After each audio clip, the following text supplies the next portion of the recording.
A I അത് നമുക്കൊരു പ്രശ്നക്കാരനാണോ? അല്ല, ഒരു സുഹൃത്താണ്. നമ്മുടെ പേഴ്സണൽ എക്സ്പീരിയൻസിലും ബിസിനസ് എക്സ്പീരിയൻസ് പറയുന്നത് ഒരു സുഹൃത്താണ്.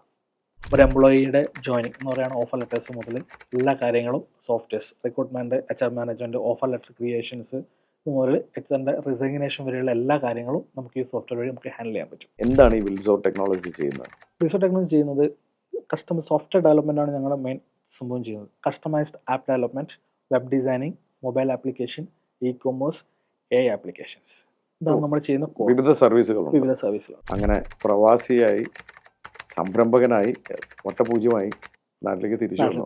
ആ മാനസികാവസ്ഥ എനിക്ക് യൂഹിക്കാൻ പറ്റുന്നതാണ് അല്ലേ? വളരെ വിഷമത്തോടുകൂടിയാണ് തിരിച്ചു വന്നത് വളരെ വിഷമത്തോടെ. കാരണം എന്ന് വെച്ചാൽ ആ സംരംഭത്തിൽ എനിക്കത് ഇപ്പോഴും ഒരു റിഗ്രറ്റ് തോന്നുന്നുണ്ടായിരുന്നു. ആ സമയത്ത് ഒന്നും കൂടെ പിടിച്ചിരുന്നെങ്കിൽ കുറച്ചുകൂടെ നന്നാവുമായിരുന്നു. കാരണം ദുബായ് എന്നും എന്റെ സ്വപ്നമാണ്. ഏറ്റവും ടോപ്പ് പൊസിഷനിലാണ്. റിസൈൻ ചെയ്തു. എന്തുകൊണ്ട്? എനിക്ക് സ്വന്തമായി സംരംഭം തുടങ്ങണം. കാരണം 19 വയസ്സിൽ പൊട്ടിയ വിഷമം ഇപ്പോഴുണ്ട്. കാരണം അത് ഉണ്ടായിരുന്ന സമയത്ത് എനിക്കത് അപ്പോഴേ പണ്ടേ ഉള്ളതാണ്, എനിക്ക് സ്വന്തമായിട്ട് എന്തെങ്കിലും ചെയ്യണം. അപ്പോൾ ആ ഒരു മോഹം മനസ്സിൽ വെച്ചുകൊണ്ടാണ് ഞാൻ ദുബായിലേക്ക് പോകാനുള്ള റീസൺ കൂടി അതാണ്. കൂടുതൽ പൈസ ഉണ്ടാക്കുക, സ്വന്തമായ സംരംഭം സ്റ്റാർട്ട്. അത് ശരി. ആദ്യം 19 വയസ്സിൽ ബിസിനസ് എന്തായിരുന്നു പരിപാടി? സോഫ്റ്റ്വെയർ ഡെവലപ്മെന്റ് ആയിരുന്നു. പക്ഷെ അന്ന് എന്താണ് സോഫ്റ്റ്വെയർ എന്നും അത് എങ്ങനെ ഡെവലപ്പ് ചെയ്യണമെന്ന് അറിയാതെ ചെയ്തൊരു സോഫ്റ്റ്വെയർ ആണ്. പക്ഷെ അത് ടു ബി ഫ്രാങ്ക് ഒന്നും അറിയാത്തത് കൊണ്ട് തന്നെ അത് ഫ്ലോപ്പായി.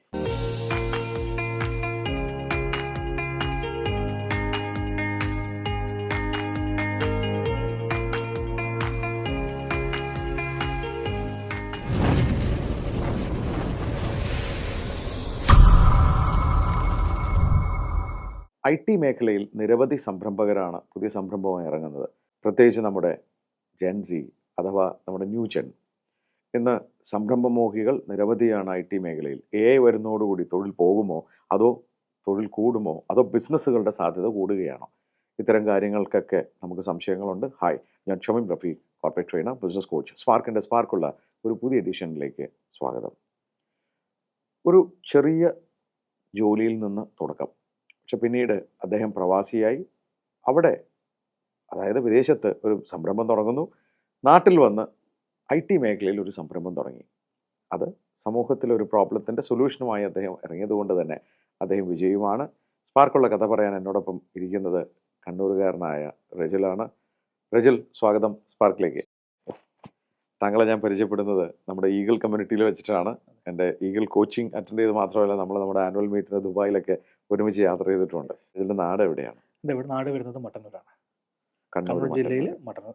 താങ്കളുടെ പഠനമൊക്കെ നാട്ടിലായിരുന്നു പഠനം ഉണ്ടായിരുന്നത്. SLC +2 ചെയ്തത് നാട്ടിൽ നിന്നായിരുന്നു. പിന്നെ അതിനുശേഷം ഡിസ്റ്റൻസ് ആയിട്ട് BCA കംപ്ലീറ്റ് ചെയ്തു. ഓക്കെ. താങ്കളുടെ പാരൻസ് ആരെങ്കിലും ജോലിയോ ബിസിനസ്സോ അങ്ങനെ എന്തെങ്കിലും ആണോ? അല്ല. ഫാദർ എന്താണ് ചെയ്തിരുന്നത്? ഫാദർ ചെയ്തുകൊണ്ട് സെക്യൂരിറ്റി ജോബാണ് ഫാദർ ചെയ്യുന്നത്.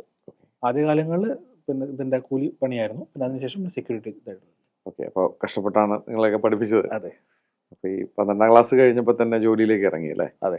കാരണം വീട്ടിലെ സാഹചര്യം ആ രീതിയിലായിരുന്നു. മീൻസ് നമ്മൾ പറയുകയാണെങ്കിൽ അമ്മ ജോലിയും ചെയ്യുന്നില്ല, അച്ഛൻ വീട്ടിലാണ്. അച്ഛൻ്റെ വരുമാനം കൊണ്ട് മാത്രമാണ് ഞങ്ങളെല്ലാ കുടുംബം. എനിക്കൊരു സിസ്റ്ററും കൂടെയുണ്ട്.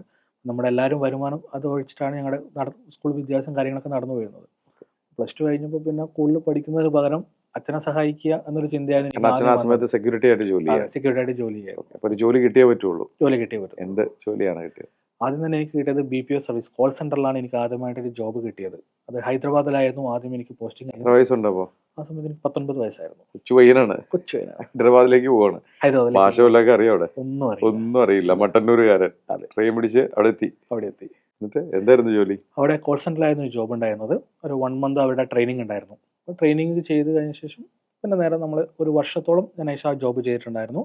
അതിനിടയ്ക്ക് ആദ്യത്തെ 6 മാസം കഴിഞ്ഞപ്പോൾ തന്നെ അവിടുത്തെ ഒരു IT കമ്പനിയിൽ എനിക്ക് അവിടെ തന്നെ ജോബിലേക്ക് മാറാൻ പറ്റി.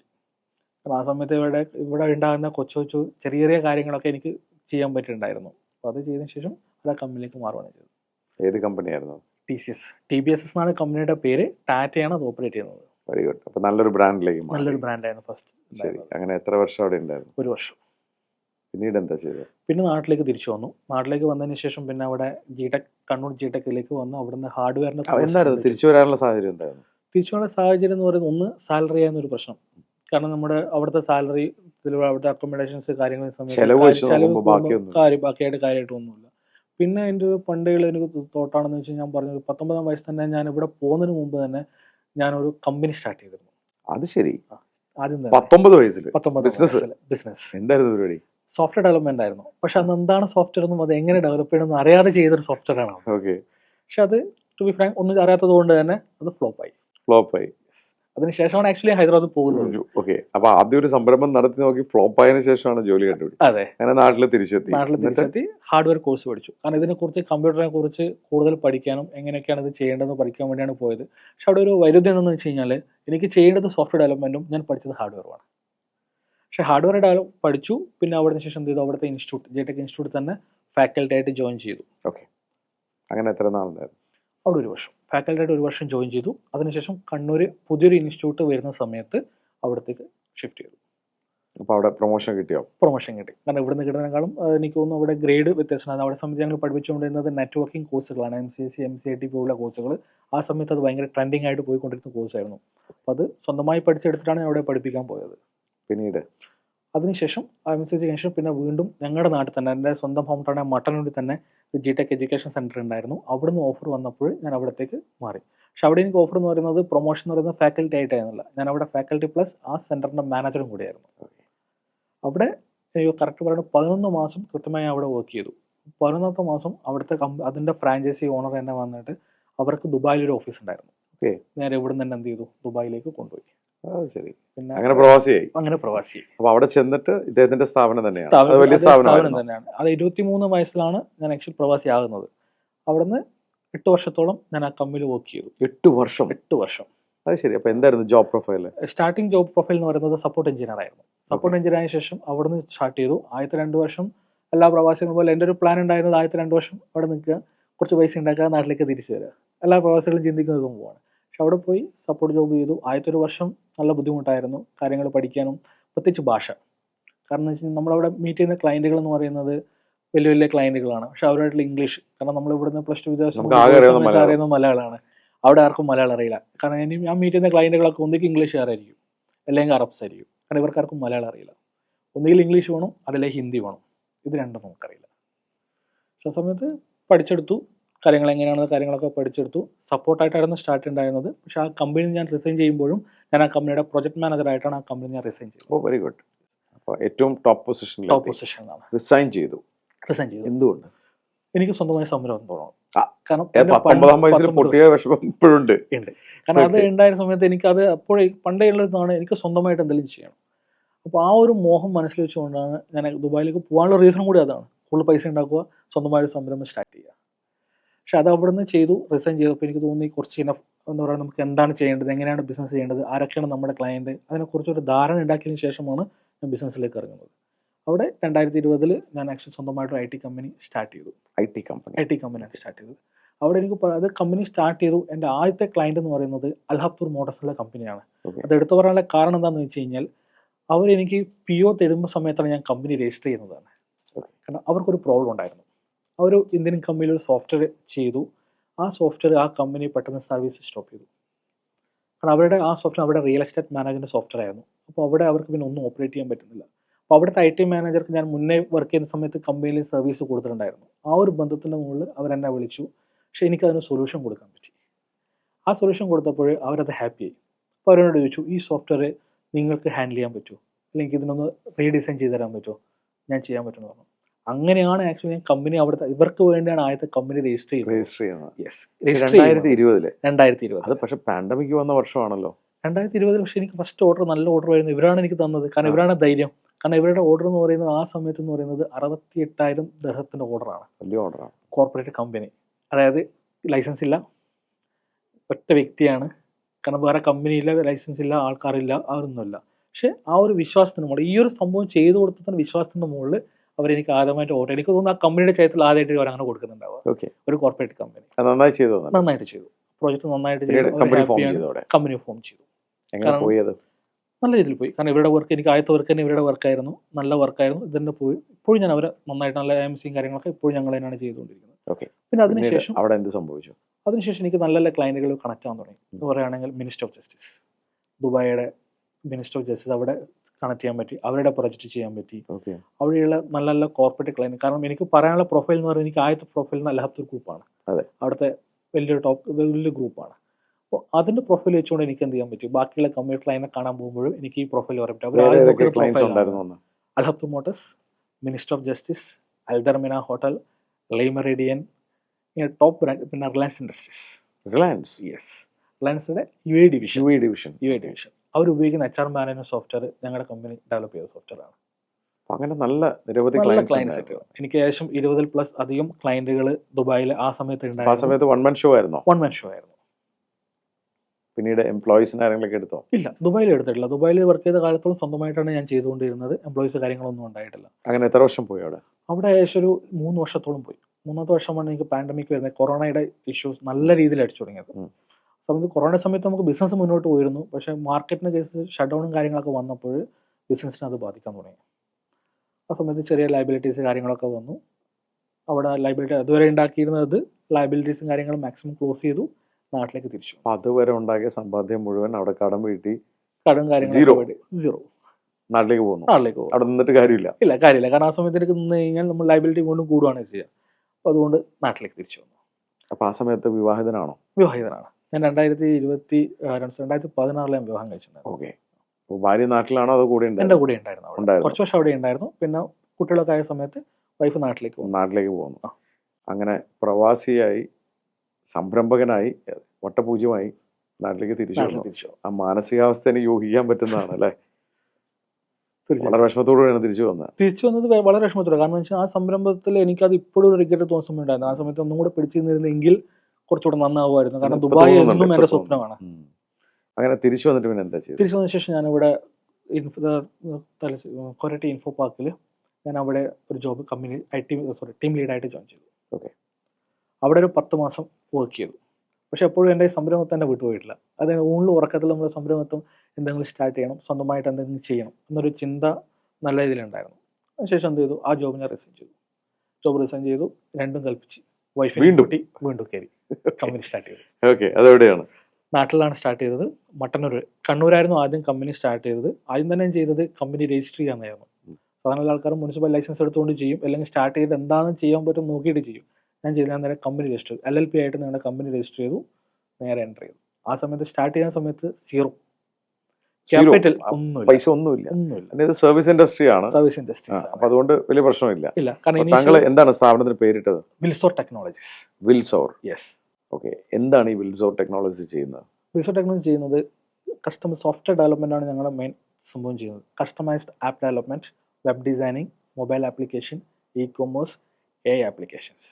ഇതാണ് നമ്മൾ ചെയ്യുന്ന വിവിധ സർവീസുകളുണ്ട്. ഓക്കെ. അപ്പോൾ അങ്ങനെ എവിടെയാണ് പിന്നീട് ഓഫീസ് എസ്റ്റാബ്ലിഷ് ചെയ്തത്? പിന്നെ ഓഫീസ് ഇൻസ്റ്റാൾ ചെയ്ത് മട്ടന്നൂർ കിൻഫ്ര ഇൻഡസ്ട്രിയൽ പാർക്കിലാണ് ഞങ്ങൾ ഒഫീഷ്യലായിട്ട് ഓഫീസ് സ്റ്റാർട്ട്. ഇപ്പോഴും അവിടെ തന്നെയാണ് ഓഫീസ് റൺ ചെയ്തുകൊണ്ടിരിക്കുന്നത്. ആദ്യത്തെ എംപ്ലോയി ആരായിരുന്നു?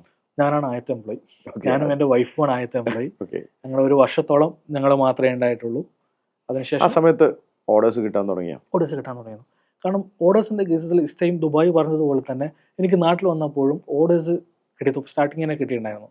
സാധാരണ ഒരു കമ്പനി സ്റ്റാർട്ട് ചെയ്ത് കഴിഞ്ഞാൽ നമുക്കൊരു വർഷം അല്ലെങ്കിൽ 2 വർഷമൊക്കെ എടുക്കും ഓർഡേഴ്സ് ഒക്കെ വന്നു തുടങ്ങാൻ വേണ്ടിയിട്ട്. പക്ഷേ ഒരു റെപ്യൂട്ടേഷൻ ഉണ്ട്. അപ്പോൾ ദുബായിലായിരുന്നു കൂടുതലും ഓർഡേഴ്സ് വന്നത്. സ്റ്റാർട്ടിംഗ് സമയത്ത് ദുബായ് നാട്ടിൽ വന്നിട്ടുണ്ടായിരുന്നു. പക്ഷെ എനിക്ക് ഇവിടെ ഒരു സംരംഭം തുടങ്ങുമ്പോൾ ഞാനൊരു സാധാരണ ആൾക്കാർ എടുക്കുന്ന വെർട്ടിക്കലല്ല ഞാൻ ഫോക്കസ് ചെയ്തത്. സാധാരണ ആൾക്കാർ പ്രൊഡക്റ്റിലേക്ക് ഫോക്കസ് ചെയ്യും. കാരണം പ്രൊഡക്റ്റിലേക്ക് ചെയ്യുന്ന സമയത്ത് മാർക്കറ്റിൽ ഓപ്ഷൻസ് ഉണ്ട്. പക്ഷെ ഞാൻ ഫോക്കസ് ചെയ്തത് കസ്റ്റമാണ്. കാരണം കൂടുതൽ ആൾക്കാർ ഫോക്കസ് ചെയ്തൊരു ഏരിയയാണ്. കാരണം റിസ്കി ഏരിയയാണ് കസ്റ്റമൈസ്ഡ് ആപ്പ് ഡെവലപ്മെന്റ് എന്ന് പറയുന്നത്. കസ്റ്റമറുടെ നീഡ്സ് എന്താണെന്ന് മനസ്സിലാക്കി അതിനനുസരിച്ച് ആപ്ലിക്കേഷൻ ഡെവലപ്പ് ചെയ്യുക എന്നുള്ളതാണ്. കസ്റ്റമൈസ്ഡ് സോഫ്റ്റ്വെയർ ആണ്. പക്ഷെ അവിടെ ഒരു പെയിൻ പോയിന്റ് എന്താണെന്ന് വെച്ച് കഴിഞ്ഞാൽ കസ്റ്റമർ ഇൻവെസ്റ്റ് ചെയ്യുന്ന എമൗണ്ട് കൂടുതലാണ്. 2000 രൂപയ്ക്ക് ഇവിടെ സോഫ്റ്റ്വെയർ കിട്ടും. അതേ സോഫ്റ്റ്വെയർ നമ്മൾ ചെയ്യുകയാണെങ്കിൽ 2 ലക്ഷം രൂപയാവും. അപ്പോൾ എനിക്ക് ആ ഒരു കൺഫ്യൂഷൻ ഉണ്ടായിരുന്നു, കസ്റ്റമറെ കിട്ടുമോ? കാരണം ഇത്രയും എമൗണ്ട് ആൾക്കാർ സ്പെൻഡ് ചെയ്യാൻ റെഡി ആവും. രണ്ടാമത് കാരണം കസ്റ്റമൈസ്ഡ് ആപ്ലിക്കേഷൻ ഡെവലപ്പ് ചെയ്യുന്ന സമയത്ത് നമുക്ക് ടൈം ലൈൻ ഉണ്ട്. മറ്റേത് പ്ലഗ് ആൻഡ് പ്ലേ മോഡൽ നമുക്ക് ചെയ്യാൻ പറ്റില്ല. 6 months ഉണ്ടാവും, 3 months ഉണ്ടാവും, 1 year വരെ ഉണ്ടാവും. അത്രയും സമയം കസ്റ്റമർ കാത്തു നിൽക്കൂ. ഇതൊക്കെ എൻ്റെ മുന്നിലുണ്ടായിരുന്നൊരു ചോദ്യമായിരുന്നു ഇത് കമ്പനി സ്റ്റാർട്ട് ചെയ്യുന്ന സമയത്ത്.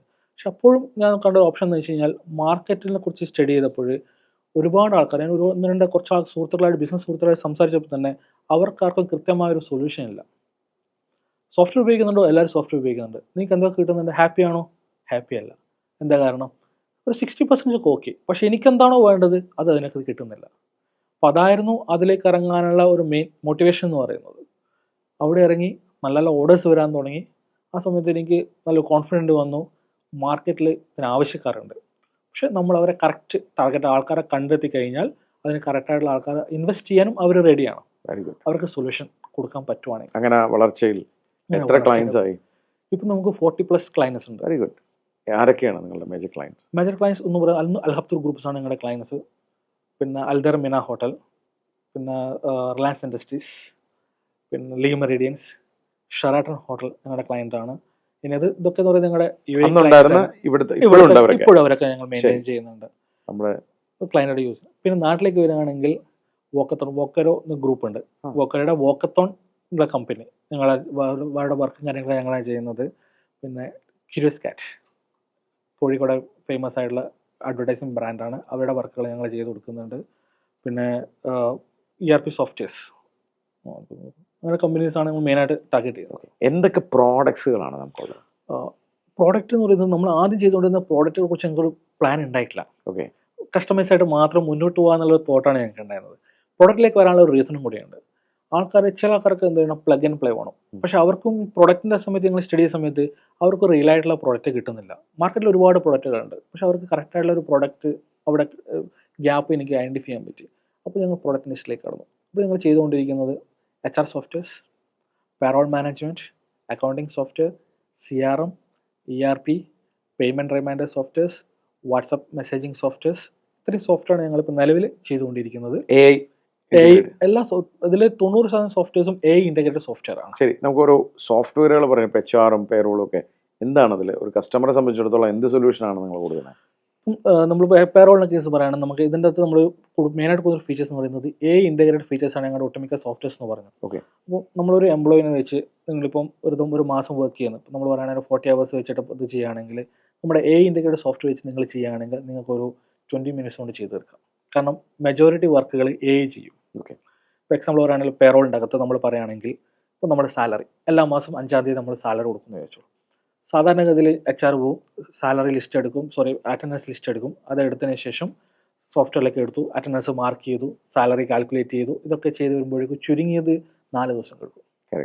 നമ്മുടെ AI സോഫ്റ്റ്വെയർ നിങ്ങൾക്ക് ഇതിനൊന്നും ആവശ്യമില്ല. ഡേറ്റ് അവിടെ സെറ്റ് ചെയ്ത് വെക്കുക, ഓട്ടോമാറ്റിക് അറ്റൻഡൻസ് ഫെച്ച് ചെയ്യും. ഹാർഡ്വെയർ ഇൻ്റഗ്രേറ്റഡ്, നമ്മുടെ സോഫ്റ്റ്വെയർ ഹാർഡ്വെയർ ഇൻ്റഗ്രേറ്റഡ് ആണ്. അതുവഴി നിങ്ങൾക്ക് അറ്റൻഡൻസ് ഓട്ടോമാറ്റിക് ഫെച്ച് ചെയ്യും. സിസ്റ്റം ഓട്ടോമാറ്റഡ് സാലറി കാര്യങ്ങൾ കാൽക്കുലേറ്റ് ചെയ്യും. ഡിഡക്ഷൻ, ലോണുകൾ, വേറെ കാര്യങ്ങൾ ഉണ്ടെങ്കിൽ ഡിഡക്റ്റ് ചെയ്യും. ലീവ് ഉണ്ടെങ്കിൽ ഓട്ടോമാറ്റിക് കാൽക്കുലേറ്റ് ചെയ്യും. അതിനുശേഷം 5-ാം തീയതി ഡേറ്റ് ഉണ്ടെങ്കിൽ ഓട്ടോമാറ്റിക്കായിട്ട് പേറോൾ കാൽക്കുലേറ്റ് ചെയ്യും. ഇനി നിങ്ങൾ ബാങ്കിങ് സോഫ്റ്റ്വെയർ ഇൻഡിക്കേറ്റ് ചെയ്യുകയാണെങ്കിൽ ഇപ്പോൾ പല ബാങ്കുകളും പ്ലഗിൻ കൊടുക്കുന്നുണ്ട്. നിങ്ങൾ ഇൻഡിക്കേറ്റ് ചെയ്യുകയാണെന്നുണ്ടെങ്കിൽ ഓട്ടോമാറ്റഡ് സാലറിയും പോകും. ഒരു OTP വേണ്ട, ഒന്നും വേണ്ട.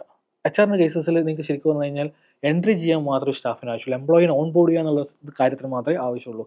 സാലറി പ്രോസസ് ചെയ്ത കാര്യത്തിലൊന്നും ഒരാളെ തന്നെ ചെയ്തോളും. HR വേറെ എന്തൊക്കെയാണ്? HR സോഫ്റ്റ്വെയറിൻ്റെ അകത്ത് വരുന്നത് പറയുന്നത് എംപ്ലോയി മാനേജ്മെൻ്റ് ആണ് ഫുള്ളായിട്ട് നമ്മൾ ചെയ്യുന്നത്. ഒരു എംപ്ലോയിയുടെ ജോയിനിങ് എന്ന് പറയുന്ന ഓഫർ ലെറ്റേഴ്സ് മുതൽ എല്ലാ കാര്യങ്ങളും softwares, recruitment, HR management, offer letter creations മുതൽ HRൻ്റെ റിസൈഗ്നേഷൻ വരെയുള്ള എല്ലാ കാര്യങ്ങളും നമുക്ക് ഈ സോഫ്റ്റ്വെയർ വഴി നമുക്ക് ഹാൻഡിൽ ചെയ്യാൻ പറ്റും. HR പേറോളും അല്ലാതെ വേറെ എന്തൊക്കെ? HR പിന്നെ അക്കൗണ്ട് സോഫ്റ്റ്വെയർ ഉണ്ട്, പിന്നെ CRM സോഫ്റ്റ്വെയറുകളുണ്ട്. അക്കൗണ്ടിങ് സോഫ്റ്റ്വെയർ എന്ന് പറയുന്നത് ഇപ്പോൾ സാധാരണ അക്കൗണ്ടിങ് സോഫ്റ്റ്വെയർ നമ്മളൊരു വ്യത്യാസം എന്ന് വെച്ച് കഴിഞ്ഞാൽ നമ്മുടെ ഈ അക്കൗണ്ടിങ് സോഫ്റ്റ്വെയറിൻ്റെ അകത്തും എന്തുണ്ട്, AI ഇൻ്റഗ്രേഷൻ ഉണ്ട്. ഈ AI എന്ത് ചെയ്യുന്നത് വെച്ച് കഴിഞ്ഞാൽ നമ്മുടെ പേയ്മെൻറ്റ്, ഇപ്പോൾ എല്ലാവരുടെ ഏറ്റവും വലിയ പെയിൻ പോയിൻ്റാണ് പേയ്മെൻറ്റ് ഫോളോ അപ്പ് എന്ന് പറയുന്നത്. സ്പെഷ്യലി ഇപ്പോൾ നമ്മുടെ സ്റ്റാഫുകൾ ജെൻസി സ്റ്റാഫ് ആണെങ്കിൽ നമ്മൾ ഓരോ പ്രാവശ്യം അവരെ വിളിച്ചു ചോദിക്കണം, നിങ്ങൾ ആ പേയ്മെൻറ്റ് ഫോളോ അപ്പ് ചെയ്തോ, ഈ പേയ്മെൻറ്റ് ഫോളോ അപ്പ് ചെയ്തോ. അത് വലിയൊരു ബുദ്ധിമുട്ടുള്ള ടാസ്ക്കാണ്. അതുപോലെ തന്നെ കസ്റ്റമർ വിളിക്കണം, കസ്റ്റമർ സമയത്ത് പറയും തിരിച്ച് വിളിക്കും, ഞാൻ ബിസിയാണ്, ഞാൻ മീറ്റിങ്ങിലാണ്, പിന്നെ വിളിക്കാമെന്ന് പറയും. നമ്മുടെ സോഫ്റ്റ്വെയർ എന്ന് വെച്ച് കഴിഞ്ഞാൽ നമുക്ക് ഇതിനകത്ത് റിമൈൻഡേഴ്സ് സെറ്റ് ചെയ്ത് വെക്കാം. ഏതൊക്കെ സമയത്ത് എന്തൊക്കെ റിമൈൻഡേഴ്സ് പോകണം, ഏതൊക്കെ ടൈപ്പ് റിമൈൻഡേഴ്സ് പോകണം, നമുക്ക് ഇതിൽ സെറ്റ് ചെയ്ത് വെച്ച് കഴിഞ്ഞാൽ സിസ്റ്റം ഓട്ടോമാറ്റഡായിട്ട് ഇത് ഹാൻഡിൽ ചെയ്തോളൂ. ഓക്കെ. ഇനി കസ്റ്റമറോട് പറയുകയാണ് പേയ്മെൻറ്റ് റിമൈൻഡേഴ്സ് അയച്ചു, എനിക്ക് ഇത്ര പേയ്മെൻറ്റ് തരാനുണ്ട്. സെയിം ടൈം കസ്റ്റമറാണ് ഓക്കെ ഞാനിപ്പോൾ പേ ചെയ്യാമെന്ന് പറയുകയാണെങ്കിൽ ഓട്ടോമാറ്റിക്കായിട്ട് പേയ്മെൻറ്റ് ലിങ്ക് അവിടെ പോകും. അവർക്ക് അതുവഴി തന്നെ എന്ത് ചെയ്യാം, പേയ്മെൻറ്റ് ലിങ്ക് ചെയ്യാം. വാട്സപ്പ് ത്രൂ തന്നെ അവർക്ക് എന്ത് ചെയ്യാം, പേയ്മെൻറ്റും ചെയ്യാം. സോ എനിക്കിവിടെ പേയ്മെൻറ്റ് കിട്ടി. കാരണം ആൾക്കാരുടെ എപ്പോഴും പോയിരുന്നത് ഇവർ മെസ്സേജ് കാണുമ്പോഴേക്കും അവർ റിമൈൻഡ് ചെയ്യുന്നുണ്ടാവുക, ഓർമ്മിക്കുന്നുണ്ടാവുക, ഓക്കെ എനിക്ക് ആ കമ്പനിക്ക് പേയ്മെൻറ്റ് കൊടുക്കാനുണ്ടല്ലോ എന്നുള്ളത്. 90% കസ്റ്റമേഴ്സും സ്പോട്ടിൽ അവിടെ മാനുവലി ചെയ്തിരുന്ന കാര്യങ്ങളൊക്കെ ഇൻഡിക്കേറ്റഡ് ചെയ്യണം. കാരണം ഇല്ലെങ്കിൽ ഫോൺ വിളിക്കണം, ഫോൺ വിളിക്കുന്ന സമയത്ത് ആൾക്കാർ മീറ്റിംഗ് പല കാര്യങ്ങളും പറയും. അതിനൊന്നും ആവശ്യമില്ല. മെസ്സേജും അവർക്ക് ഏത് സമയത്ത് റെസ്പോണ്ട് ചെയ്യാം. അവർ റെസ്പോണ്ട് ചെയ്യുന്ന സമയത്ത് നമ്മുടെ AI ഓട്ടോമാറ്റിക് റെസ്പോണ്ട് ചെയ്യും. ഇപ്പോൾ എക്സാമ്പിൾ ഒരു കസ്റ്റമർ ചോദിക്കുകയാണ്, okay send me the statement. കാരണം നമ്മൾ പേയ്മെൻറ്റ് ചോദിക്കുമ്പോൾ കസ്റ്റമർ ആദ്യം പറയുന്ന കാര്യമാണ് സ്റ്റേറ്റ്മെൻറ്റ് അയക്കും എന്ന് പറയും. ഓൾറെഡി അയച്ചു കൊടുത്തിട്ടുണ്ടെങ്കിൽ അവർ പിന്നെയും പറയും സ്റ്റേറ്റ്മെൻറ്റ് അയക്കും. കാരണം നമുക്ക് ഒന്നുകൂടെ ഡിലേ ചെയ്യാന്നുള്ള രീതിയിൽ AI ഓട്ടോമാറ്റിക് സ്റ്റേറ്റ്മെൻറ്റ് ജനറേറ്റ് ചെയ്യും. ഇൻവോയ്സ് ജനറേറ്റ് സെൻഡ് ചെയ്യാൻ പറഞ്ഞാൽ ഓട്ടോമാറ്റിക് ഇൻവോയ്സ് സെൻഡ് ചെയ്യും. ശരിക്കും ഒരു ഹ്യൂമൻ ഇൻട്രാക്ഷൻ അവിടെ ആവശ്യമില്ല. എൻ്റെ എമൗണ്ട് എത്രയാണ് പെൻഡിങ് ചോദിച്ചു കഴിഞ്ഞാൽ വന്നു കൊടുക്കും, ഇതാണ് എൻ്റെ പെൻഡിങ് ഇത്രയാണ്. എല്ലാം നമുക്ക് ഓട്ടോമേറ്റ് ചെയ്യാം. എല്ലാം ഓട്ടോമേറ്റ് ചെയ്യാൻ പറ്റും. CRM എന്താണത്? CRM നിങ്ങൾ ചെയ്യുന്നതെന്ന് വെച്ച് കഴിഞ്ഞാൽ നമുക്ക് ഒരുപാട് ടൈപ്പ് CRM ഉണ്ട്. അതിൽ മെയിനായിട്ട് ഞാൻ പറയാൻ ആഗ്രഹിക്കുന്ന CRM എന്ന് പറയുന്നത് ഞങ്ങളൊരു സോഷ്യൽ മീഡിയ CRM ഞങ്ങളുടെ കേട്ടിട്ടുണ്ട്. കാരണം വെച്ചാൽ ഇപ്പോൾ വേറൊരു അക്കൗണ്ട്സിനെ കൊണ്ട് പറഞ്ഞ പോലെ തന്നെയാണ് കസ്റ്റമറുടെ വേറൊരു പെയിൻ പോയിന്റ് ആണ് ലീഡ്സ് ജനറേറ്റ് ചെയ്യുക എന്നുള്ളത്. അതെ. ഏറ്റവും കൂടുതൽ ലീഡ്സ് ജനറേറ്റ് ചെയ്യുന്ന പ്ലാറ്റ്ഫോം എന്ന് പറയുന്നത് സോഷ്യൽ മീഡിയ ആണ്. പക്ഷെ അവിടെ ഒരു പ്രോബ്ലം എന്ന് വെച്ച് കഴിഞ്ഞാൽ ഫേസ്ബുക്ക് നോക്കണം, ഇൻസ്റ്റാഗ്രാം നോക്കണം, ലിങ്ക്ഡിൻ വേറെ നോക്കണം, വാട്സപ്പ് വേറെ നോക്കണം. ഇനി വെബ്സൈറ്റിൽ വരുന്ന എൻക്വയറീസ് ഉണ്ടാവും, അത് നമ്മൾ എൻക്വയറി പ്ലാറ്റ്ഫോം പോയി നോക്കണം. അപ്പോൾ ഇതിനൊരു സൊല്യൂഷൻ ഞങ്ങൾ ചെയ്യുന്നത് വെച്ചാൽ ഇതെല്ലാം കൂടെ ഒരു സെൻട്രലൈസ്ഡ് പ്ലാറ്റ്ഫോം നമ്മൾ കൊടുക്കുന്നുണ്ട്. ഇതിൻ്റെ അകത്ത് എന്ത് ചെയ്യാം, അവർക്ക് എല്ലാ എൻക്വയറീസും ലീഡ്സും ഇതിൻ്റെ അകത്ത് വരും. അപ്പോൾ അത് മെറ്റ ഓൾറെഡി ഓഫർ ചെയ്യുന്നില്ലേ? മെറ്റ ഫുൾ ആയിട്ട് ചെയ്തില്ല. മെറ്റ ചെയ്യുന്നത് ഫേസ്ബുക്കും ഇൻസ്റ്റാഗ്രാമും മാത്രമാണ്. മറ്റേ ഇത് വരില്ല, ലിങ്ക്ഡിൻ വരില്ല, വാട്സപ്പിൻ്റെ അകത്ത് ഇതിൻ്റെ അകത്തേക്ക് ചെയ്യാൻ പറ്റില്ല. അപ്പോൾ ഇതെന്ന് പറയുന്നത് അത് മാത്രമല്ല, ഇപ്പോൾ ഒരു മെസ്സേജ് വന്നു കഴിഞ്ഞാൽ ഓട്ടോ റെസ്പോണ്ട് ചെയ്യാൻ ആരുമില്ല. ഇത് നമുക്ക് ഓട്ടോ റെസ്പോണ്ട് ചെയ്യാൻ പറ്റും. എല്ലാം കൂടെ ഒറ്റ പ്ലാറ്റ്ഫോമിൽ ചെയ്യുന്ന സമയത്ത് ലീഡ് ഹാൻഡിൽ ചെയ്യുന്ന ആൾക്കാർക്ക് വളരെ എളുപ്പമാണ്. അതുപോലെ ഓട്ടോമാറ്റിക്കായിട്ട് ഫോളോ അപ്പ് പോകും, അതിൽ മാൻ ഇൻഡക്ഷൻ ആവശ്യമില്ല. ഇപ്പോൾ എനിക്കൊരു എൻക്വയറി ചോദിച്ചു, അപ്പോൾ അതിനെനിക്ക് എന്ത് ചെയ്യാം, ഫോളോ അപ്പ് ഓട്ടോമാറ്റിക്കായിട്ട് എന്ത് ചെയ്യാം, സിസ്റ്റം തന്നെ സെൻഡ് ചെയ്യും. പിന്നെ ഒരു മെയിനായിട്ടുള്ള അഡ്വാൻറ്റേജ് എന്ന് പറയുന്നത് നമ്മൾ ഇതിനകത്തൊരു പോസ്റ്റേഴ്സ് ഷെഡ്യൂൾ ചെയ്ത് വെച്ചു. ഇപ്പോൾ നാളെ 12 മണിക്ക് എനിക്കിത് പോസ്റ്റ് ചെയ്യണം. 12 മണിക്ക് ഒരാളെ നമുക്കവിടെ പിടിച്ച് ഇത് ഷെഡ്യൂൾ ചെയ്ത് ചെയ്യാൻ പറ്റില്ല. പക്ഷേ മെറ്റൽ ഓപ്ഷൻ ഉണ്ട് ഷെഡ്യൂൾ ചെയ്യാൻ വേണ്ടിയിട്ട്. പക്ഷേ അത് മെറ്റലിൽ മാത്രമേ ചെയ്യാൻ പറ്റുള്ളൂ. ഓരോ പ്ലാറ്റ്ഫോം വെവ്വേറെ ചെയ്യണം. ഒറ്റ സ്ഥലത്ത് തന്നെ എല്ലാ സ്ഥലത്തും എത്ര ദിവസം വേണമെങ്കിൽ ഷെഡ്യൂൾ ചെയ്യാം. എത്ര ദിവസം ഷെഡ്യൂൾ ചെയ്ത് നോക്കാൻ പറ്റും.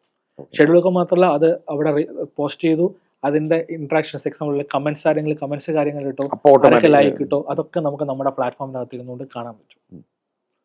പിന്നെ അത് നമുക്ക് ഒന്നും കൂടെ നമ്മളതിന് എന്താണ് AI വെച്ചിട്ട് നമുക്ക് എന്തൊക്കെ ചെയ്യാൻ പറ്റുന്നുള്ളൊരു സ്റ്റഡിയും കൂടെ, മാർക്കറ്റ് എന്താണ് ഡിമാൻഡ് ചെയ്തും കൂടെ നമ്മൾ സ്റ്റഡിയും കൂടെ ചെയ്തുകൊണ്ടിരിക്കുകയാണ്. കാരണം ഇതിൻ്റെ ഒരു പ്രത്യേകത എന്ന് പറയുന്നത് അപ്ഡേറ്റ് ചെയ്തുകൊണ്ടേയിരിക്കുന്ന പ്രോഗ്രസ്സാണ്. മാർക്കറ്റിനനുസരിച്ചിട്ട് ഞങ്ങളത് അപ്ഗ്രേഡ് ചെയ്തുകൊണ്ടേയിരിക്കും. വാട്സപ്പിൻ്റെ എന്താണത്? വാട്സപ്പിന് പറയുന്നത്, വാട്സപ്പിൽ നമുക്കൊരു പ്രൊഡക്റ്റ് തന്നെയുണ്ട്, WhatsApp chat bot, WhatsApp bulk messaging എന്ന് പറയുന്നത്. ഇന്ന് ഏറ്റവും കൂടുതൽ ആൾക്കാർ ഉപയോഗിക്കുന്ന ഒരു പ്ലാറ്റ്ഫോമാണ് വാട്സപ്പ്. ഇപ്പോൾ എനിക്കൊന്ന് മെറ്റയുടെ കണക്ക് പ്രകാരം 40% ഇന്ത്യയിൽ മാർക്കറ്റ് ഷെയർ ഉള്ളത് വാട്സപ്പിനാണ്. ബാക്കി ആർക്കും ഇത്രയും മാർക്കറ്റ് ഷെയർ ഇല്ല. അപ്പം ഏറ്റവും കൂടുതൽ ഉപയോഗപ്പെടുന്ന പ്ലാറ്റ്ഫോമാണത്. പക്ഷെ അത് നമുക്ക് എന്ത് ചെയ്യാൻ പറ്റും, നമ്മുടെ ബിസിനസ് നല്ല രീതിയിൽ ഉപയോഗിക്കാൻ പറ്റും.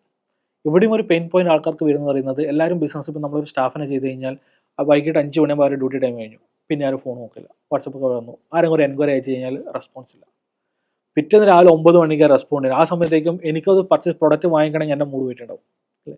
അപ്പോൾ ആ ഒരു എൻക്വയറി, ഇപ്പോൾ നമ്മളൊരു കാൽക്കുലേഷൻ നോക്കുകയാണെങ്കിൽ ഒരു ഒരു ബിസിനസ്സാനെ സംബന്ധിച്ചിടത്തോളം നമ്മുടെ ലോസ് എന്ന് പറയുന്നത് ഭയങ്കര കൂടുതലാണ്. കാരണം ഏറ്റവും കൂടുതൽ ആൾക്കാർ ഫ്രീ ആകുന്ന സമയം എന്ന് പറയുന്നത് ഈവനിങ് ടൈമാണ്. തീർച്ചയായും ആ സമയത്ത് നമുക്കൊരു സർവീസോ അല്ലെങ്കിൽ എന്തെങ്കിലും ഒരു ഇൻഫർമേഷനോ വേണമെങ്കിൽ എനിക്ക് ഇവിടെ കിട്ടില്ല.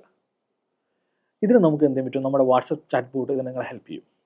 നമ്മുടെ വാട്സപ്പ് കമ്പനി ഒഫീഷ്യൽ നമ്പറിലേക്ക് ഒരു ഹായ് അടിച്ചു കഴിഞ്ഞാൽ നിങ്ങൾക്ക് വേണ്ട മുഴുവൻ ഇൻഫർമേഷൻസും നമ്മുടെ ബോട്ട് ഹെൽപ്പ് ചെയ്യും, നിങ്ങൾക്ക് തരും. അത് പുറമെ ലീഡ് ജനറേഷൻ വാട്സപ്പ് വഴി ചെയ്യാൻ പറ്റും. നമ്മുടെ ഓഫേഴ്സ്, നമ്മുടെ കാറ്റലോഗ്സ്, നമ്മൾ എന്തൊക്കെ സർവീസസ് ആണ് കൊടുക്കുന്നത് നമുക്ക് വാട്സപ്പ് വഴി ഓട്ടോമാറ്റിക് സെൻഡ് ചെയ്യും. നിങ്ങൾ ഇവിടെ രാത്രി 12 മണിക്ക് ചോദിച്ചു കഴിഞ്ഞാലും അത് സെൻഡ് ചെയ്യും. ഇനി നിങ്ങൾക്ക് എന്തെങ്കിലും സർവീസ് വാങ്ങിക്കണം, ഇപ്പം നമ്മൾ ഈ പറഞ്ഞ പോലെ എന്തെങ്കിലും HR സോഫ്റ്റ്വെയർ എന്തെങ്കിലും സർവീസ് വാങ്ങിക്കണം നിങ്ങൾ തന്നെ, നിങ്ങൾക്ക് എന്ത് ചെയ്യാം, ഇതുവഴി നിങ്ങൾക്ക് വാങ്ങിക്കാൻ പറ്റും, നമ്മുടെ സർവീസ് വഴി വാങ്ങിക്കാം. ഇത് വാട്ടി കൊടുക്കുന്ന അതേ സർവീസ് തന്നെയാണ്? വാട്ടി കൊടുക്കുന്നതിനേക്കാളും കുറച്ച് ഡിഫറൻസ് ഞങ്ങൾ ചെയ്യുന്നത് വെച്ചാൽ, കാരണം വാട്ടിൻ്റെ അകത്ത് അധികം വരുന്ന വെച്ചാൽ അവർക്ക് മന്ത്ലി റെൻ്റൽ കാര്യങ്ങളൊക്കെയാണ്. ഞങ്ങൾക്ക് മന്ത്ലി റെൻ്റൽ എന്ന് പറയുന്നത് സർവീസ് ബേസ്ഡ് ആണ്. ഇപ്പോൾ എക്സാമ്പിൾ പറയുകയാണെങ്കിൽ വാട്സപ്പ് മെസ്സേജസ് അത് പേസ് ടു ആണ്. നിങ്ങൾക്ക് ടെംപ്ലേറ്റും കാര്യങ്ങളെല്ലാം അതിനകത്ത് നിന്ന് ക്രിയേറ്റ് ചെയ്യാം. ഒരു കാര്യത്തിൽ നിങ്ങൾ എന്ത് ചെയ്യേണ്ട, ഫേസ്ബുക്കിന് ഡിപ്പെൻഡ് ചെയ്യേണ്ട ആവശ്യമില്ല. നമ്പർ കണക്ഷൻ, ടെംപ്ലേറ്റ് ക്രിയേറ്റ് ചെയ്യൽ, അപ്രൂവൽ കാര്യങ്ങളൊക്കെ ഇതിനകത്ത് ചെയ്യാം. നിങ്ങൾക്ക് ബൾക്കായിട്ട് മെസ്സേജ് എക്സൽ വഴി നിങ്ങൾക്ക് ബൾക്കായിട്ട് ഇത് അപ്ലോഡ് ചെയ്യാൻ പറ്റും. കണ്ടന്റ് ഇപ്പം നോർമലി നമ്മൾ സാധാരണ ചെയ്യുന്നത് മറ്റൊരു അപ്രൂവൽ എടുത്തുകൊണ്ട് ചെയ്തു, ഓരോ പ്രാവശ്യം കണ്ടന്റ് മാറ്റം നമ്മൾ വീണ്ടും വന്നിട്ട് മറ്റൊന്ന് അപ്രൂവൽ എടുക്കണം. ഇതിൻ്റെ അകത്ത് എൻ്റെ ആവശ്യമില്ല. നമുക്ക് വേരിയബിൾ ഡൈനാമിക് ആയിട്ട് എന്ത് ചെയ്യാം, കണ്ടന്റ് അപ്ഡേറ്റ് ചെയ്തുകൊണ്ടേയിരിക്കാം. ഈ ഒറ്റ പ്ലാറ്റ്ഫോം നിങ്ങൾക്ക് എത്ര പേർക്ക് മെസ്സേജ് അയച്ചു, ആരൊക്കെ റെസ്പോണ്ട് ചെയ്തോ, മെസ്സേജ് എത്ര പേര് കണ്ടു, ഡാഷ്ബോർഡ് നമുക്ക് കാണാൻ പറ്റും. ഇനിയിപ്പോൾ നമ്മളെ ചാറ്റ് ബോട്ട് പറഞ്ഞല്ലോ, ഈ ചാറ്റ് ബോർഡിൽ ആൾക്കാർ ഹായ് ഇട്ടു, എത്ര പേര് ഹായ് ഇട്ടു, അവർ എന്ത് മെസ്സേജാണ്, എന്ത് സർവീസാണ് അവർ നമ്മോട് ചോദിച്ചത്, അത് മുഴുവൻ നമുക്ക് എന്ത് കിട്ടും, നമ്മുടെ ഈ പ്ലാറ്റ്ഫോമിനകത്ത് നമുക്ക് കിട്ടും. നമുക്ക് വീണ്ടും എന്തായി, കസ്റ്റമറെ വിളിച്ചിട്ട് അത് ഫോളോ അപ്പ് ചെയ്യേണ്ട ആവശ്യമേ ഉള്ളൂ. ഇൻഫർമേഷൻ എന്ത് കൊടുത്തു, ഏത് ലെവൽ അവർ ഇൻഫർമേഷൻ കൊടുത്തു, ക്ലയൻറ്റ് സാറ്റിസ്ഫൈഡ് ആണോ, അത് നമുക്ക് എന്താ പറ്റും, ഇവരുടെ ഇൻട്രാക്ഷൻസ് മെസ്സേജ് നമുക്ക് ഐഡൻറ്റിഫൈ ചെയ്തെടുക്കാൻ പറ്റും. കാരണം ഒരു കസ്റ്റമർ ഹായ് അടിച്ച് സ്റ്റോപ്പ് ചെയ്തു, ഇല്ലെങ്കിൽ എൻഡ് വരെ പോയോ, അപ്പോൾ അവർക്ക് വേണ്ടി, അപ്പോൾ അങ്ങനെയുള്ള കസ്റ്റമർ നമുക്ക് തരംതിരിച്ചുകൊണ്ട് അവരെ ഫോളോ അപ്പിന് വേണ്ടി നമുക്ക് എന്ത് ചെയ്യാൻ പറ്റും, കറക്റ്റായിട്ട് അത് ഫോളോ അപ്പ് ചെയ്യാനുള്ള ഇൻട്രസ്റ്റിംഗ് ആയിട്ടുള്ള ഫാക്ടർ AI തന്നെയാണ്. അതെ, ഇന്നത്തെ കാലത്ത് AI വലിയ ചർച്ചകൾ തന്നെ സമൂഹത്തിൽ നടക്കുന്നുണ്ട്. പൊതുസമൂഹത്തിൽ AI അത് നമുക്കൊരു പ്രശ്നക്കാരനാണ്? അല്ല, ഒരു സുഹൃത്താണ്. നമ്മുടെ പേഴ്സണൽ എക്സ്പീരിയൻസിലും ബിസിനസ് എക്സ്പീരിയൻസ് അതൊരു സുഹൃത്താണ്. അതൊരു പ്രശ്നക്കാരൻ നമുക്ക് കാണാൻ പറ്റില്ല. അത് നമ്മുടെ കാഴ്ചപ്പാടിൻ്റെ പ്രോബ്ലം എന്നാണ് ഞാൻ പറയത്തുള്ളൂ. പക്ഷേ നമ്മളെ സംബന്ധിച്ചിടത്തോളം അത് നല്ലൊരു സുഹൃത്താണ്. AI വരുമ്പോൾ നിരവധി തൊഴിൽ അവസരങ്ങൾ നിഷേധിക്കപ്പെടില്ലേ? ഇല്ല. കാരണം അവിടെ നമ്മൾ എന്ന് വെച്ച് കഴിഞ്ഞാൽ നമ്മൾ പണ്ടൊരു ചൊല്ലുണ്ട്, നാട് ഓടുമ്പോൾ നടുവ് ഓടണം എന്ന് പറയുന്നത് പോലെ. വന്നു കഴിഞ്ഞാൽ എനെ കൊണ്ട് ആരുടെയും ജോബ് പോകുന്നില്ല. വരുന്ന സമയത്ത് ഒന്നും നമ്മുടെ സ്കില്ല് നമ്മൾ ശരിക്കും പറഞ്ഞാൽ അപ്ഗ്രേഡ് ചെയ്യപ്പെടുകയാണ് ചെയ്യുന്നത്. അതുപോലെ തന്നെ നമുക്ക് എന്ത് ചെയ്യാം, ബിസിനസ്സുകാരെ സംബന്ധിച്ചോളം സമയലാവും. നമ്മൾ സാധാരണ പ്രത്യേകിച്ച് നമ്മൾ കസ്റ്റമേഴ്സ് ഡെവലപ്മെൻറ്റ് ആയതുകൊണ്ട് തന്നെ നമ്മൾ പറയുകയാണ്, നിങ്ങളൊരു പ്രൊഡക്റ്റ് ചെയ്യണമെങ്കിൽ 3 മാസം അല്ലെങ്കിൽ 6 മാസം വേണം എന്ന് പറയുന്ന ഒരു പ്രൊഡക്റ്റ് ഡെവലപ്മെൻറ്റ് നമുക്കിന്ന് 1 മാസം 1.5 മാസം കൊണ്ട് ചുരുക്കാൻ പറ്റും. ശരിയാണ്. അത്രയും ഫാസ്റ്റായിട്ട് നമുക്ക് എന്ത് ചെയ്യാം, നമുക്ക് നമ്മുടെ ഡെവലപ്മെൻറ്റ് പ്രോസസ്സ് കാര്യങ്ങൾ ചെയ്യാം. പക്ഷേ നമ്മളൊരു ഹമ്പിൾ റിക്വസ്റ്റ് എന്ന് പറയുന്നത് ഒരിക്കലും നെ ഫുള്ളായിട്ട് ഡിപ്പെൻഡ് ചെയ്യരുത്. നമ്മുടെ സ്കില്ല് യൂസ് ചെയ്തുകൊണ്ട് നെ നമ്മളൊരു സുഹൃത്തായി കണ്ടുകൊണ്ട് അതിനെ കൊണ്ട് നമുക്ക് എന്ത് ചെയ്യാൻ പറ്റും, നല്ലൊരു സൊല്യൂഷൻ. ഹ്യൂമൻ ടച്ച് ഉണ്ടാവണം അവിടെ. യെസ്, ഹ്യൂമൻ ടച്ച് മസ്റ്റാണ്. അതുകൊണ്ട് തന്നെ അവിടെ ജോബ് ലോസ് എന്നുള്ള സംഭവമില്ല. പക്ഷേ നമ്മൾ സാധാരണ ചെയ്യുന്നതിൽ നിന്ന് വ്യത്യസ്തമായാണ് ചെയ്യുന്നത്. അതാണ് അതിൻ്റെ അകത്ത് വരുന്നൊരു ഇത്. അപ്പം നമ്മൾ എന്ത് ഓട്ടോമാറ്റിക്കലി നമ്മുടെ സ്കിൽ ആക്ച്വലി ഡെവലപ്പ് ആവുകയാണ് ചെയ്യുന്നത്. കാരണം അത് ചെയ്യുന്ന മെത്തേഡുകളും നമ്മൾ അതിനോട് സംസാരിക്കുന്ന രീതിയും വെച്ച് കഴിഞ്ഞാൽ അതൊരു സുഹൃത്തായിട്ട് സംസാരിച്ച് കഴിഞ്ഞാൽ നമുക്ക് കിട്ടുന്ന ഔട്ട്പുട്ട് നമ്മൾ പ്രതീക്ഷിക്കാത്ത രീതിയിൽ ഔട്ട്പുട്ട് നമുക്ക് അത് ജനറേറ്റ് ചെയ്തെടുക്കാൻ പറ്റും. റജിൽ, ഈ മേഖല IT മേഖലയിലേക്ക് നിരവധി യുവാക്കളാണ്, നമ്മുടെ പറഞ്ഞ നേരത്തെ ന്യൂ ജൻ അഥവാ ജെൻസി, ഇവരൊക്കെ ഇതിലേക്ക് ഇറങ്ങുന്നുണ്ട്. അതുപോലെ പരാജയപ്പെടുന്നുണ്ട്. ഈ ചാടി കയറി വരുന്നു. എന്താണ് ഈ ഇൻഡസ്ട്രിയിൽ അങ്ങനെ വരുന്നവരോട് പറയാനുള്ളത്? അതിലൊരു പ്രധാനപ്പെട്ട കാര്യം എന്ന് പറയുന്നത്, ഇപ്പോൾ നമ്മളൊരു ബിസിനസ്സിലേക്ക് ഇറങ്ങുന്നതിന് മുന്നേ എന്താണ് മാർക്കറ്റിൻ്റെ ആവശ്യം, എന്താണ് അതിന് സൊല്യൂഷൻസ് ആരെങ്കിലും കൊടുക്കുന്നുണ്ടോ, ഇല്ലെങ്കിൽ എനിക്ക് എന്ത് സൊല്യൂഷൻ ഈ മാർക്കറ്റിന് കൊടുക്കാൻ പറ്റും, നമ്മൾ അതിനെക്കുറിച്ച് സ്റ്റഡി ചെയ്യണം. അത് കൃത്യമായി സ്റ്റഡി ചെയ്ത് അതിനൊരു സൊല്യൂഷൻ കൊടുക്കാൻ പറ്റുവാണെങ്കിൽ നമുക്ക് ധൈര്യമായിട്ട് എന്ത് ചെയ്യാം, ബിസിനസ്സിലിറങ്ങും. പക്ഷെ അവിടെ നമ്മൾ ശ്രദ്ധിക്കേണ്ട ഒരു കാര്യം എന്താണെന്ന് പറഞ്ഞാൽ, മിനിമം ഒരു 3 വർഷമെങ്കിലും നമുക്കൊരു ഓർഡറും കിട്ടിയില്ലെങ്കിൽ പിടിച്ചു നിൽക്കാനുള്ള കപ്പാസിറ്റി ഉണ്ടാകണം, ബാക്കപ്പ് ഉണ്ടായിരിക്കണം. ഒരുപാട് സ്ട്രഗിൾസ് ഉണ്ടാവും. ഏറ്റവും കൂടുതൽ സ്ട്രഗിൾസ് ഉള്ള ഒരു ഏരിയ എന്ന് പറയുന്നത് നമ്മുടെ ഫാമിലി ആയിരിക്കും, നമ്മുടെ ഫ്രണ്ട്സ് ആയിരിക്കാം. അവർ തന്നെ പറയും എന്തിനാണ് ചെയ്യുന്നത്, ലോസുകൾ കാര്യങ്ങൾ വരുന്ന സമയത്ത് ചിലപ്പോൾ ഒരു കസ്റ്റമർ പോലും ഉണ്ടാവില്ല. ഒരുപാട് നെഗറ്റീവ് നമുക്ക് ഇതിനകത്ത് വരും. പക്ഷേ അതിനൊക്കെ തരണം ചെയ്തുകൊണ്ട് നമുക്ക് പിടിച്ചേക്കാൻ, നിങ്ങളൊരു 3 വർഷം നിങ്ങൾ കമ്പനിയായിട്ട് പിടിച്ചേക്കാൻ നിങ്ങൾക്ക് പറ്റുമെന്ന് ഉറപ്പുണ്ടെങ്കിൽ ധൈര്യമായിട്ട് ബിസിനസ്സിൽ വന്നു കഴിഞ്ഞാൽ അവിടെ പരാജയമില്ല. പക്ഷെ എൻ്റെ ഒരു ഇതിൽ പരാജയം ഇല്ല, പരാജയം എന്നൊരു ഇതിലേക്ക് വരുന്നില്ല. പ്രശ്നങ്ങളുണ്ടാകും, പക്ഷെ നമുക്ക് ആ റിസ്ക് ഏറ്റെടുക്കാനും അതിനെ തരണം ചെയ്യാനുള്ള ഒരു മനസ്സുണ്ടെങ്കിൽ 100% നമുക്ക് ഇതിൽ വിജയിക്കും. അതുപോലെ ഇവർ വരുമ്പോൾ എനിക്കും നിരവധി കോളുകൾ വരാറുള്ളതാണ്. ഇവരെല്ലാവരും പറയുന്നത്, സാറേ ഒരു ഇൻവെസ്റ്റർ നോക്കുകയാണ്, കാര്യം തുടങ്ങിയിട്ടൊന്നുമില്ല. എന്താ ഇവരോട് പറയാനുള്ളത്? എൻ്റെ ഒരു അഭിപ്രായത്തിൽ ഇൻവെസ്റ്റേഴ്സ് നമ്മൾ സ്റ്റാർട്ടിങ് ചെയ്യുന്നതിനേക്കാളും നല്ലത് നമ്മുടെ കയ്യിലുള്ള ക്യാപിറ്റൽ വെച്ചിട്ട് നമ്മൾ പ്രൂവ് ചെയ്യണം, ഓക്കെ എനിക്ക് ഈ ഐഡിയ കൊള്ളാം, ഈ ഐഡിയ ചെയ്ത് കഴിഞ്ഞാൽ ഇതിൻ്റെ ഇമ്പാക്റ്റ് ഇങ്ങനെയാണ്. നമ്മളൊരു ചിലപ്പോൾ സ്വർണ്ണമായിരിക്കാം, വീടിന്റെ ആധാരമായിരിക്കാം, എവിടെ വേണേ കൊണ്ടുവച്ച് തുടങ്ങാൻ തയ്യാറാണ്. യെസ്. പക്ഷെ നമ്മൾ ചെയ്യേണ്ടത്, നമ്മൾ ഇൻവെസ്റ്റ് ചെയ്ത് വേറൊരാൾ ഇതിൽ ഇൻവെസ്റ്റ് ചെയ്യുമോ, കാരണം ഇത് നമുക്ക് നമ്മുടെ പർപ്പസ് ആണ്, എന്തിനു വേണ്ടി ചെയ്യുന്നത്, നമുക്ക് വേണ്ടിയാണ് ചെയ്യുന്നത് അല്ലേ, നമ്മുടെ സ്വപ്നമാണ് അത്. അതിൽ വേറെ ആൾ ഇൻവെസ്റ്റ് ചെയ്യണമെങ്കിൽ നമ്മൾ ഇതിൽ നമുക്ക് സ്വപ്നം മാത്രമാണോ, അതെല്ലാം നമുക്ക് ഇതിനെ യാഥാർത്ഥ്യത്തിലേക്ക് കൊണ്ടുവരാൻ പറ്റുമോ എന്നുള്ളൊരു ചോദ്യം ഏതൊരു ഇൻവെസ്റ്ററാലും ചോദിക്കും. അപ്പോൾ അത് നമുക്ക് എൻ്റെ അഭിപ്രായം നമുക്കതിന് പകരം ഇൻവെസ്റ്റർ ആദ്യം നമ്മൾ സെർച്ച് ചെയ്യുന്നതിന് പകരം നമുക്കത് സ്റ്റാർട്ട് ചെയ്ത് കഴിഞ്ഞാൽ നമുക്കത് പ്രൂവ് ചെയ്യാൻ പറ്റും. ഇൻവെസ്റ്റർ ഓട്ടോമാറ്റിക്കായിട്ട് വരും. നമ്മളൊരു 3 വർഷമൊക്കെ നമ്മൾ സക്സസ് ആയി കഴിഞ്ഞാൽ എൻ്റെ അഭിപ്രായത്തിൽ പിന്നെ ഇൻവെസ്റ്റർ ആവശ്യം വരില്ല. പിന്നെ ഇൻവെസ്റ്റർ നമുക്ക് പിന്നെ ആവശ്യം വരുന്നത് നമ്മളിതിനെ വീണ്ടും സ്കെയിലപ്പ് ചെയ്യുന്ന സമയത്താണ്. ഇൻവെസ്റ്റർ നോക്കി സെർച്ച് ചെയ്ത് സമയം കളയാനേക്കാളും നല്ലത് നമുക്ക് എത്ര നേരത്തെ സ്റ്റാർട്ട് ചെയ്യാം. കാരണം എന്താ വെച്ചാൽ നമ്മുടെ ഐഡിയ നമുക്ക് വിശ്വാസമുണ്ട്, നമുക്ക് വിശ്വാസം ഉണ്ടെങ്കിൽ എത്രയും പെട്ടെന്ന് നാളെ എന്നൊരു ചിന്ത മാറ്റി വെച്ചുകൊണ്ട് ഇന്നലെ സ്റ്റാർട്ട് ചെയ്തു എന്ന രീതിയിൽ നമുക്ക് ചെയ്യാൻ പറ്റുകയാണെങ്കിൽ 100% സക്സസ് ആണ്. റജിൽ വളരെ ചെറിയ രീതിയിൽ തുടങ്ങിയതാണ്. അതെ, റജിലിന്റെ ഭാഷ പറഞ്ഞ റജിലും ഭാര്യയും മാത്രമായിരുന്നു എംപ്ലോയീസ്. ഇന്നിപ്പോൾ എത്ര പേരായി? ഇപ്പം നമ്മൾ 14 പേരുണ്ട് കമ്പനി. Very good. അത് എല്ലാവരും വർക്ക് ഫ്രം ഹോമും ഫ്ലെക്സി മോഡൽ ഹൈബ്രിഡ് ആണ്. കാരണം IT മേഖല എന്ന് പറയുന്നത് ഒരുപാട് ആൾക്കാർ ഓഫീസിൽ തന്നെ ഇരുന്ന് വർക്ക് ചെയ്യാൻ താല്പര്യം ആൾക്കാർ കുറവാണ്. പക്ഷേ നമുക്ക് ഹൈബ്രിഡ് ആണ്. ആൾക്കാർ വീട്ടിൽ നിന്ന് വർക്ക് ചെയ്യണമെങ്കിൽ വീട്ടിൽ നിന്ന് വർക്ക് ചെയ്യും, ഓഫീസിലാണെങ്കിൽ ഓഫീസിൽ വരാം. ഭാവി സ്വപ്നങ്ങൾ എന്തൊക്കെയാണ്? എൻ്റെ എന്താ പറയുക, ദുബായിലുള്ള സ്വപ്നം, അതായത് ഓരോ സംരംഭം ഞാൻ അവിടെ പകുതിക്ക് വെച്ച് വന്നതാണ്. അതെനിക്ക് വീണ്ടും റീസ്റ്റാർട്ട് തിരിച്ചു പോകണം. ഓക്കെ, അവിടെ വീണ്ടും എനിക്ക് റീസ്റ്റാർട്ട് ചെയ്യണം. കാരണം അവിടുത്തെ മാർക്കറ്റിൽ എനിക്ക് ഒരുപാട് ഓപ്പർച്യൂണിറ്റീസ് ഉണ്ട്. ആ ഓപ്പർച്യൂണിറ്റി ഗ്രാബ് ചെയ്യാനും നല്ലൊരു സൊല്യൂഷൻസ് അവിടുത്തെ ബിസിനസ്സുകാർക്ക് കൊടുക്കാനും വേണ്ടിയിട്ട് തിരിച്ചവിടെ പോവുക, ആ കമ്പനി റീസ്റ്റാർട്ട് ചെയ്യുക. അതാണ് എൻ്റെ ആദ്യത്തെ സംഭവം ചെയ്യുന്നത്. പിന്നെ 1-2 പ്രോഡക്റ്റുകൾ, അതായത് മാർക്കറ്റിൽ നിന്ന് അധികം യൂസ് ചെയ്യപ്പെടാത്ത ടൈപ്പ് പ്രോഡക്റ്റുകൾ. അതായത് ഒരു ബിസിനസ് ഇൻഡസ്ട്രീസ് വെച്ച് പറയുകയാണെങ്കിൽ നമ്മളിപ്പോൾ ഒരു സർവീസ് ഇൻഡസ്ട്രി, അവരുടെ മെയിൻ പെയിൻ പോയിന്റ് ആണ് കസ്റ്റമർ സപ്പോർട്ട് എന്ന് പറയുന്നത്. സ്പെഷ്യലി പകലൊക്കെ നമുക്ക് ഒരുപാട് സ്റ്റാഫിനെ കിട്ടും. പണ്ടത്തെ പോലെ ആൾക്കാർക്ക് നൈറ്റ് ഷിഫ്റ്റ് എന്ന് പറയുന്നത് ഭയങ്കര ഒരു റിസ്കി ഏരിയ ആണ്. വർക്ക് കഴിഞ്ഞ ആൾക്കാർ ഇരിക്കുക, കുറേ ആൾക്കാരെ ഇരുത്തണം. അപ്പോൾ കമ്പനിയുടെ എക്സ്പെൻസ് എന്ന് പറയുന്നത് വളരെ കൂടുതലാണ്. തീർച്ചയായും പ്രൊഡക്ടിവിറ്റി കുറവാണ്, എക്സ്പെൻസസ് കൂടുതലാണ്. അപ്പോൾ ഇതിന് നമ്മളൊരു സൊല്യൂഷൻ കൊണ്ടുവരാൻ വേണ്ടി നമുക്കൊരു ഐഡിയ ഉണ്ട്. ഞങ്ങൾ ചെയ്യുന്ന വെച്ചാൽ ഞങ്ങളുടെ ഒരു AI ആപ്ലിക്കേഷൻ, AI ഏജൻറ്റ്. അപ്പോൾ നിങ്ങൾ കൊടുക്കുന്ന സർവീസിന് കൃത്യമായി അനലൈസ് ചെയ്യും. ഒരു കസ്റ്റമർ ഒരു പ്രോബ്ലം വരികയാണെങ്കിൽ അത് കൃത്യമായിട്ട് അത് തന്നെ സോൾവ് ചെയ്ത് കൊടുക്കും. ഫോർ എക്സാമ്പിൾ പറയുകയാണെങ്കിൽ നമ്മളൊരു സോഫ്റ്റ്വെയർ ഉപയോഗിക്കുന്നു. അപ്പോൾ എനിക്കൊരു യൂസറെ ക്രിയേറ്റ് ചെയ്യണം. സാധാരണ ഇതിലിപ്പോൾ നമ്മൾ കസ്റ്റമറെ വിളിച്ച് എങ്ങനെ യൂസറെ ക്രിയേറ്റ് ചെയ്യുക, അവരെ കണക്ട് ചെയ്ത് വരുമ്പോഴേക്കും അരമണിക്കൂർ എടുക്കും. അതെ, പാട്ട് കേൾക്കും. ഒരുപാട് സമയത്താണ് കണക്ട് ചെയ്യപ്പെടുന്നത്. ഇതെനിക്കൊന്നും ചെയ്യണം. എനിക്ക് എൻ്റെ ഏജൻറ്റോട് പറഞ്ഞാൽ മതി, I need to create a user. നമ്മുടെ ഏജൻറ്റ് തന്നെ എന്ത് ചെയ്യും, ആപ്ലിക്കേഷനകത്ത് എൻ്റർ ചെയ്ത് ഓട്ടോമാറ്റിക്കായിട്ട് യൂസറെ ക്രിയേറ്റ് ചെയ്ത് കൊടുക്കും. എനിക്ക് എന്ത് പ്രശ്നമുണ്ടെങ്കിലും AIയോട് പറഞ്ഞാൽ AI ചെയ്തു തരും.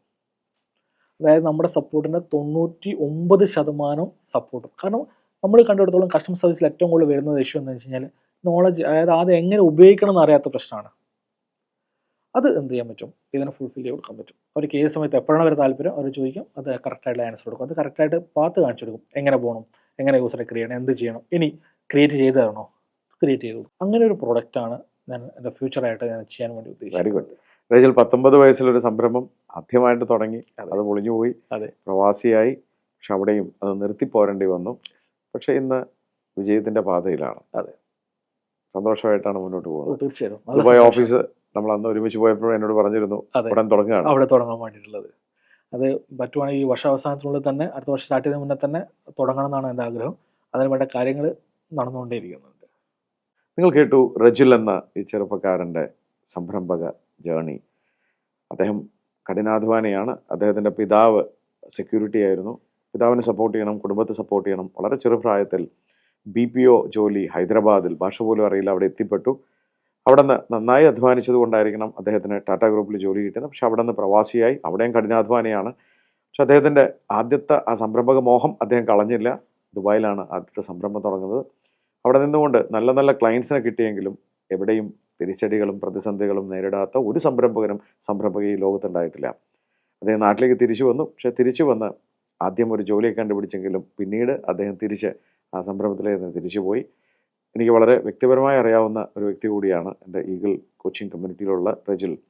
ഇന്ന് വളരെ ഉയർന്ന നല്ല രീതിയിൽ ആ ബിസിനസ് നടത്തുന്നതെന്നുള്ള എനിക്ക് വളരെ സന്തോഷമുള്ള കാര്യമാണ്. സമൂഹത്തിലെ ഒരു പ്രോബ്ലത്തിൻ്റെ സൊല്യൂഷനാണ് നമ്മുടെ ബിസിനസ് എന്ന് പറയുന്നത്. അപ്പോൾ അദ്ദേഹത്തിൻ്റെ കയ്യിൽ നിങ്ങൾ തന്നെ കേട്ടു, ഓരോ പ്രോബ്ലത്തിൻ്റെയും സൊല്യൂഷൻ കൃത്യമായി അനലൈസ് ചെയ്തിട്ടാണ് കൊടുക്കുന്നത്. അപ്പോൾ അത്തരം സംരംഭങ്ങളും നമ്മുടെ നാട്ടിലുണ്ടാവണം. റജിൽ വളരെ ഇൻസ്പയറിംഗ് ആയിട്ടുള്ള സ്റ്റോറിയാണ്. നിങ്ങൾ കണ്ണൂർ മട്ടന്നൂരിൽ നിന്ന് കൊച്ചിയിലെത്തി ഈ സ്റ്റുഡിയോയിൽ ഇരുന്നുകൊണ്ട് താങ്കളുടെ കഥ പറഞ്ഞതിൽ എനിക്ക് വളരെ സന്തോഷം. എൻ്റെ വ്യക്തിപരമായ പേരിലും നമ്മുടെ 1650ഓളം ഈഗിൾസിൻ്റെ പേരിലും സ്പാർക്കിൻ്റെ എല്ലാ പ്രേക്ഷകരുടെ പേരിലും എല്ലാ ആശംസകളും. Thank you so much.